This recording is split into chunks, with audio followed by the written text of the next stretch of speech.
This is the book of Revelation, chapter 6, verse 3. And when he had opened the second seal, I heard the second beast say, "Come and see." Verse 4. And there went out another horse that was red, and power was given to him that sat thereon to take peace from the earth, and that they should kill one another, and there was given unto him a great sword. Brakata Yahweh, Brakata Yahweh Shai, Brakata Yahweh, Brakata Yahweh Shai. Yahweh is the name who the world ignorantly calls God, and Yahweh Shai is his son who the world ignorantly calls Jesus Christ. First and foremost, I want to give all praises and all glory to Yahweh, Ba'ashem, Yahweh Shai, Ba'ashem, Rakha Kodash. Double honors to the apostles of Great Millstone who rule well and taught us this truth. They are the true teachers for the nation of Israel on earth today. And citation to the Akim out there pushing this truth to sincerity throughout the four corners of the earth and risking their life for Yahweh, Ba'ashem, Yahweh Shai's sake. I'm Brother Samak from the GMS Miami camp. And yes, the reason why I brought out the book of Revelation, chapter 6, verse 4, is that late afternoon, the United States, which is known as Babylon the Great, the whore that sitteth upon many waters, okay, veto against a UN resolution that will cause a ceasefire between Hamas and the JJs, okay? And so it reminded me of Revelation chapter 6, verse 4, and I'm going to read it again. As you can see the title right here, the second seal, war. So Revelation chapter 6, verse 3, and when he had opened the second seal, I heard the second beast say, "Come and see." Verse 4, and there went out another horse that was red. Okay? So this proves, okay, that horse that was red, it's symbolic, all right, for these Edomites, all right, these so-called white people, because they're the red people walking the earth. Okay, how can we prove that? Genesis, I'm just going to get to the point. If you read the book of Genesis, all right, this is when Esau, okay, sold his birthright to Jacob for red pottage, okay, meaning he despised his birthright, okay. And in Genesis chapter 25, verse 30, okay, his name became Edom, all right. And Esau said to Jacob, "Feed me, I pray thee, with that same red pottage, for I am faint." Therefore was his name called Edom, right? And when you go into the Hebrew for the word Edom, it's Adam, which means red, okay? Edom, Edomite, Idumean, descendants of Esau, okay? So we, all right, should know that when you read Revelation chapter 6, verse 4, and there went out another horse that was red, okay, this is talking about the Edomites, the so-called white people. And power was given to him that sat thereon to take peace from the earth, right? And this clearly proves, okay, that this is talking about the Edomites, that red horse, okay, the red people. The fact that America vetoed against a ceasefire UN resolution, all right, proves that they're them, okay, first and foremost, and the rest of these Edomites, okay, that are walking the earth, all right, they took peace from the earth, okay, because they need war in order to keep their position of power, all right, because that was the blessing that Isaac gave to Esau, all right. Genesis chapter 27, verse 38, and Esau said unto his father, "Hast thou but one blessing, my father? Bless me, even me also, O my father." And Esau lifted up his voice and wept, right, because Isaac already gave, all right, the promises, all right, the blessing to Jacob, all right, that he would inherit the kingdom of heaven, all right, and that he will be Lord over his brethren, okay, meaning Esau. All right, but hey, this is the will of the Lord, because that was already what the Lord told Rebekah, that the elder shall serve the younger. Okay, the elder was who? Esau. Okay, that came out of Rebecca's womb first, and Jacob held the heel of Esau. Okay, which proves that we're at the end of the world because Esau's the end of the world, uh, and Jacob's the beginning of the followeth. Right? Second Esdras chapter 6, starting at the 9th verse. All right. So here it is. Esau wept, and again he sold his birthright. All right. So he despised his birthright. 39. And Isaac his father answered and said unto him, Behold, thy dwelling shall be the fatness of the earth, and of the dew of heaven from above. Right. So clearly, all right, this is talking about a condition. And are not the so-called white people living in their heaven? Okay. For the most part, they live in the best communities. All right. Shoot, look. I mean, come on. Let's Jeff Bezos buys mansion in Florida. Okay, look at this one. Right here, down here in South Florida. Jeff Bezos buys neighbor's Florida mansion for $79 million. Second billionaire bunker purchase. Right, he even bought bunkers, a billionaire bunker. Right, because a lot of these Florida mansions have bunkers. All right. So these are the Edomites. All right. Now they have their bunkers because they know chaos is coming, but it's not going to stop the nukes from destroying their mansions because America is going to be obliterated. All right. Once the destruction comes, there'll be no human being. All right. No living soul dwelling in this land. All right. But there you go. That's proof. Okay. That they're living in their heaven. Okay. Let's continue on.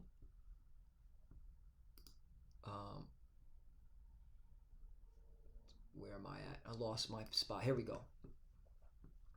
Genesis chapter 27 verse 40. And by thy sword shalt thou live, and shalt serve thy brother, and it shall come to pass when thou let me read this one more time. Genesis chapter 27 verse 40. And by thy sword shalt thou live. Right. So in order for them to keep their heaven, all right, their riches, they have to constantly be at war. This is the reason why, okay, let's get another article here, that the stock market for defense stocks surge, all right, when this whole Hamas and JJ's, all right, kicked off. All right. So there's a lot of money invested in this war. So naturally, America's not going to want a ceasefire. There's too much money involved. There's too much money to be made in war. Okay. Let's finish off this verse. And shall serve thy brother, and it shall come to pass when thou shalt have the dominion that thou shalt break his yoke from off thy neck. Right. And that's pretty much when we fell as a nation. Okay. After King Solomon died, that was it. All right. The kingdom split. These devils got free, and they started helping take us down. All right. For example, working with the Babylonians. All right. They're actually the Edomites were the ones that burnt our temple. Okay. You can read that in Esdras. Okay. Where is it at? Edom helped burn the temple. Let me see if they. First Esdras chapter 4 verse 5. See how they just typing things out in the Bible. In the Google search engine for the Bible. You know, so first Esdras chapter 4 verse 45, right? Here we go. First Esdras chapter 4 verse 45. Thou also hast vowed to build up the temple which the Edomites burned when Judah was made desolate by the Chaldees, right? And the Chaldees represented the Babylonians at the time. But now they represent the Edomites, okay? So yeah, these devils have always been helping to take us down. And now they're in their power, and they've been doing nothing but destroy us as a people. All right, but the point is, these devils don't want peace. Okay, and the fact that he would listen to what the U.S. Deputy Ambassador said. All right, well, I'll read this article real quickly. The U.S. has defied appeals from its Arab allies, right? Arab allies, because the Arab allies wanted a ceasefire too. And the UN Secretary General, right? The UN Secretary General, America went against, to back an immediate humanitarian ceasefire in Gaza, telling the Security Council that to do so would merely plant the seeds of the next war. The U.S. vetoed a United Nations resolution calling for a ceasefire late on Friday, despite a dramatic warning from Antonio Gutierrez, right? He's the Secretary General, that civil order was breaking down, the risk of mass exodus into Egypt growing, right? So now you know who causes all these mass migrant exodus. The so-called white man, Esau Edom, because of his war policy, all right? That's why over there in Europe, there's so many migrants, okay, from the Middle East, all in Europe, because their homes are constantly getting bombed. And so people are fleeing. It only makes sense, all right? The vote in the 15-member council was 13-1, with the UK abstaining, right?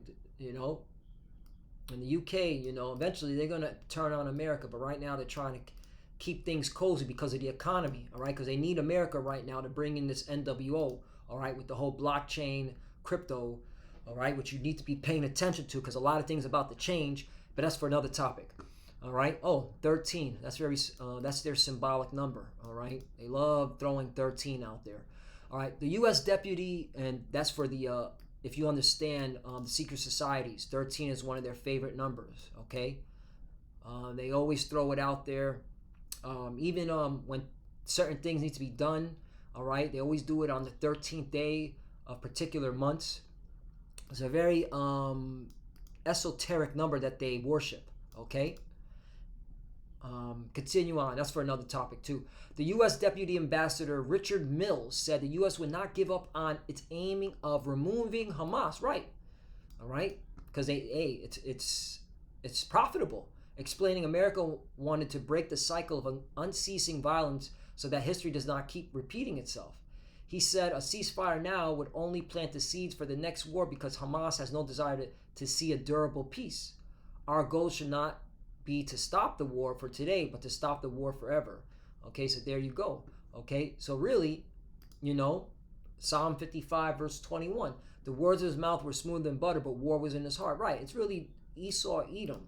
Okay, these so-called white people, starting here in America, they love war. They need war. That's what keeps their economy going. That's what keeps their 401k. That's what keeps their investments flowing. His words were softer than oil, yet were they drawn swords. Right. Oh, you know, the reason why we vetoed it, all right, is because we want to, okay, stop the war in the future, not just for today, but any future wars. Bullshit, okay? They're making tons of money off these wars. You know how many deals are being done, all right, with defense contractors and these JJs and various other nations, okay? It's a lot of money when it comes to arms deals, okay? I want to bring this out too. Psalm chapter 20, verse 3. Draw me not away with the wicked and with the workers of iniquity. Right, and the wicked are these Edomites, okay? These so-called white people, which speak peace to their neighbors, but mischief is in their hearts. Right, okay? They took peace away from there. They don't want peace. They love war. They need war, all right? Especially, okay, these military institutions, okay, these defense contractors that are doing deals with these military institutions, okay, these international bankers. These international bankers love war. They need war, okay? That's why mischief is in their hearts. All right, last one, Psalm 140, verse 2. Verse 1, all right? To the chief musician, a psalm of David. Deliver me, O Yahweh, from the evil man. Preserve me from the violent man. Right, because the evil, violent man is Esau, Edom, okay? The so-called white man. 2, which imagine mischiefs in their heart, continually are they gathered together for war. And this is an example, okay? 3, they have sharpened their tongues like a serpent. Adder's poison is under their lips. Salah. You see that? Okay? This is the serpent. Okay? This is the wicked. This is the red horse. Okay? These are the people that took peace from the earth. 4. Keep me, O Yahweh, from the hands of the wicked. Preserve me from the violent man who have proposed to overthrow my goings right. And persecution is coming, brothers and sisters. You got to be ready. This devil, okay, doesn't like that we're exposing him, all right, using the scriptures, okay? And eventually, he can only do so much with the back and forth, pushing out madness on YouTube, bugged out doctrines. It's only so much he can pay, clowns like Vocab Malone to come against us, whoever, Eventually they're going to have to get violent, their true nature, that violent man. And we got to be prepared. But guess what? The Lord's going to lift up his standard, and the Lord's going to preserve his elect, because the Lord, okay, loves us, all right? And he's going to keep the oath that he promised to our forefathers, Abraham, Isaac, and Jacob. So Lord willing, us edified. I just want to, bring this out just to, it goes to show you who took peace away from the earth. Okay, who's that red horse? It's these Edomites, these so-called white people, all right? And they need war to continue living in their heaven, all right? By the sword shall they live, okay? As the blessing that was given to Esau by Isaac, okay? So Lord willing, us edify. I want to give all praise and all glory to Yahweh, Bashem, Yahushai, Bashem, Rakakwadash. Double honors to the apostles of Great Millstone who grew well and taught us this truth. They are the true teachers for the nation of Israel on earth today. And salutation to the Akim out there pushing this truth and sincerity throughout the four corners of the earth and risking their life for Yahweh, Bashem, Yahushai's sake. Love you, brothers. Keep enduring, keep the faith, keep pushing, keep fighting, keep studying. Pray without ceasing. Pray for each other. Pray for the apostles and elders. As you can see, we're almost out of here. To the few sisters that are watching, keep studying when you pray. Pray to cover Shalom and abad babal. Shalom. Shalom.